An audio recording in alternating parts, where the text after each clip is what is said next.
কি আরবি জানো? এর আরবি হচ্ছে ইনতা মালুম লুগাতুল আরবি।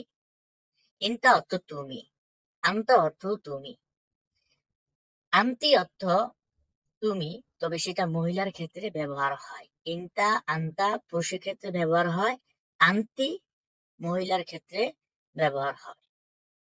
আপনারা যখন মহিলাদেরকে সাথে কথা বলবেন তখন আন্তি শব্দটা ব্যবহার করবেন, আর পুরুষের সাথে যখন কথা বলবেন তখন ইনতা আনতা শব্দটা ব্যবহার করবেন।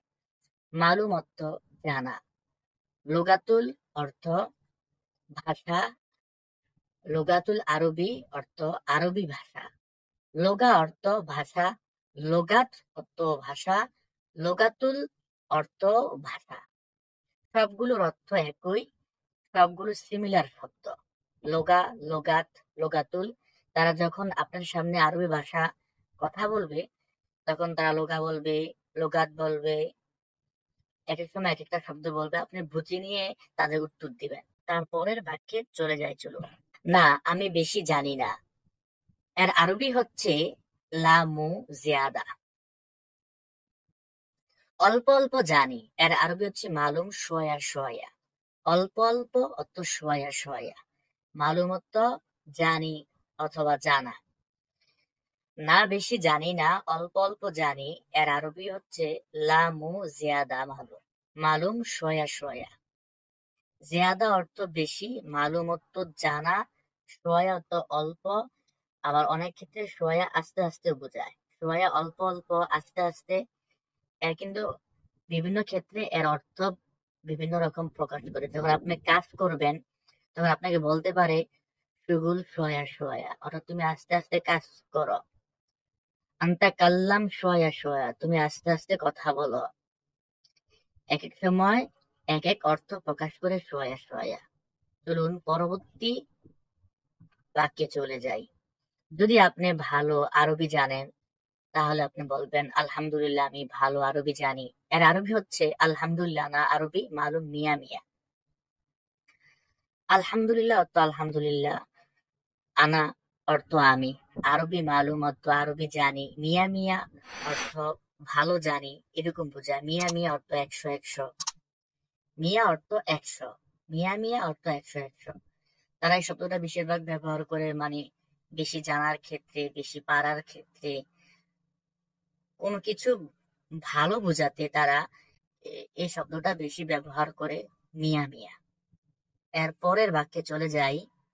যদি আপনি আরবি না জানেন তাহলে বলবেন না, আমি আরবি ভাষা জানি না। এর আরবি হচ্ছে লা আনা মাফি মালুম লোগাত আরবি। লা অর্থ না, আনা অর্থ আমি, মাফি অর্থ না, মালুম অর্থ জানা। মাফি মালুম অর্থ জানি না, লোগাত অর্থ ভাষা, লোগাত আরবি অর্থ আরবি ভাষা। না, আমি আরবি ভাষা জানি না, এর আরবি হচ্ছে লা আনা মাফি মালুম লোগাত আরবি। যদি আপনি আরবি ভাষা না জানেন তাহলে আরবিয়ানরা আপনাকে বলতে পারে তোমাকে অবশ্যই আরবি ভাষা জানতে পারে। তাহলে এর আরবি হবে লাজিম মালুম লোগাতুল আরবি। লাজিম অর্থ অবশ্যই, মালুম অর্থ জানা, লোগাতুল অর্থ আরবি। আহ লোগাতুল আরবি অর্থ আরবি ভাষা, লোগাত অর্থ ভাষা।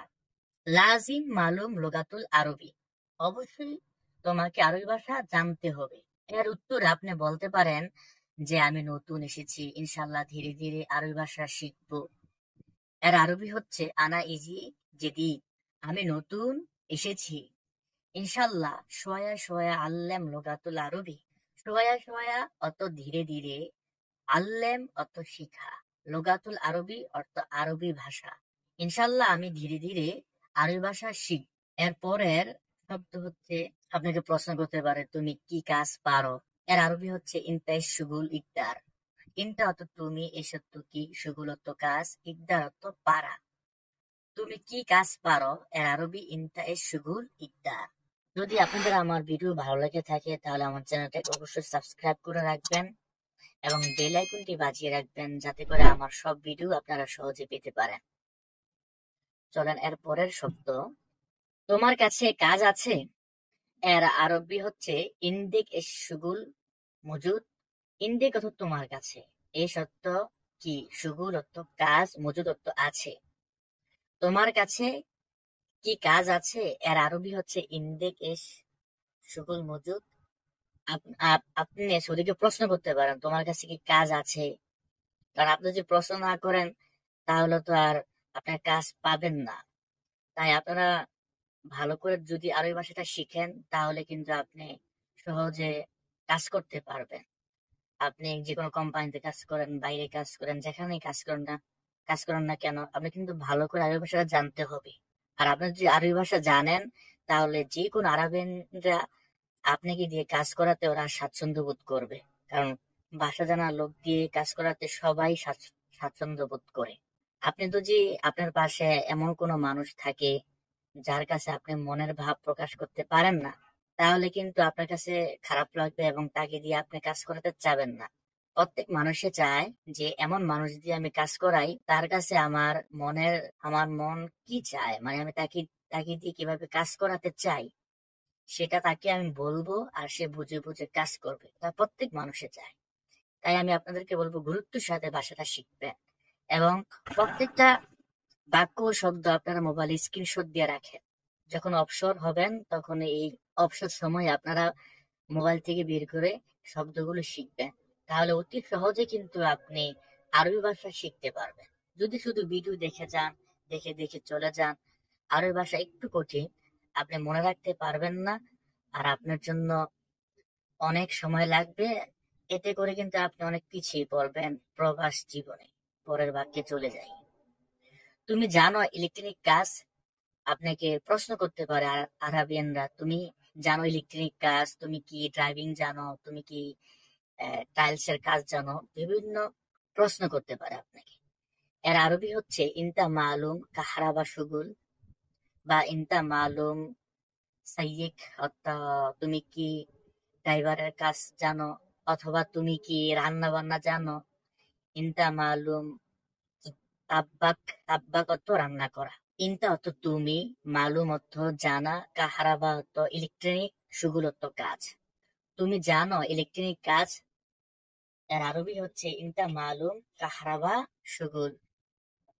যদি আপনি জানেন তাহলে বলবেন হ্যাঁ আমি জানি।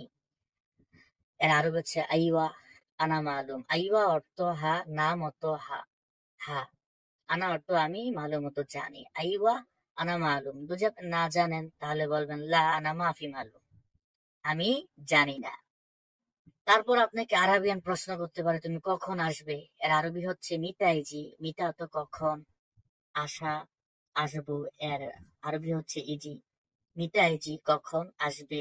আগামীকাল সকালে আসবে। এর আরবি হচ্ছে বখরা সোবাইজি। বখরা অর্থ আগামীকাল, সোবা অর্থ সকাল, ইজি অর্থ আসা। বিল্লেল অর্থ রাত, সোবা অর্থ সকাল। যদি বলে তুমি আগামীকাল রাত্রে আসবে, বখরা বিল্লেলিজি। যদি বলে সকালে আসবে, বখরা সোবাইজি। আপনাকে আবার প্রশ্ন করতে পারে বখরা তুমি আগামীকাল সকাল 10টায় আসবে, তখন বলতে পারে বখরা আশারা সাইজি। আশারা অর্থ 10, আগামীকাল সকালে আসবে। এর আরবি বখরা সোবা ইজি। আপনি কত টাকা দিবেন। এর আরবি হচ্ছে ইনতা কাম ফুলুস জি। ইনতা অর্থ তুমি অথবা আপনি। ইনতা অর্থ তুমিও আপনি একই অর্থ। আরব দেশে সবাইকে ইনতা বলে, ছোটকেও ইনতা বলে, বড়কেও ইনতা বলে। আপনি কত টাকা দিবেন। ইনতা কাম ফুলুস জি। কাম অর্থ কত, ফুলুস অর্থ টাকা, জীব অর্থ দেওয়া অথবা দিবেন। তুমি কত টাকা দিবে। এর আরবি হচ্ছে ইনতা কাম ফুলুস। আমি 1000 টাকা দেব। আনা জীব ওয়াহেদ আল ফুলুস। আনা অর্থ আমি, জীব অর্থ দিব, ওয়াহেদ অর্থ এক, আলফ অর্থ হাজার, ফুলুস অর্থ টাকা। আনা জীব ওয়াহেদ আল ফুলুস। এর পরের বাক্য হচ্ছে আমি 2000 টাকা চাই। এর আরবি হচ্ছে আনা আবগা ইতনিন আল ফুলুস। আনা অর্থ আমি, আবগা অর্থ চাই, ইতনিন অর্থ 2, আলফ অর্থ হাজার, ফুলুস অর্থ টাকা। আনা আবগা ইতনিন আলফ ফুলুস। যদি দাম ঠিক হয়ে যায় তখন সে আপনাকে বলবে ইয়াল্লা তাল বুখরা। ইয়াল্লা অর্থ অনেক জোর দিয়া বুঝায়, অর্থাৎ খুব গুরুত্ব দিয়ে যখন তারা কথা বলে তখন তারা ইয়াল্লা শব্দটা ব্যবহার করে। যেমন বলে ইয়াল্লা তাল, ইয়াল্লা রো এই শব্দটা তারা ইয়াল্লা মানে অনেক জোর দিয়ে বোঝায়, তোমাকে করতে হবে বা তুমি আসবে এরকম বোঝায়। ইয়াল্লা তাল বুকরা, আগামীকাল চলে আসবে। আগামীকাল চলে আসবে, এর আরবি হচ্ছে ইয়াল্লা তাল বুকরা। আজ এই পর্যন্তই, পরে নতুন কোনো ভিডিও নিয়ে আসার চেষ্টা করবো ইনশাল্লাহ। আল্লাহ হাফিজ।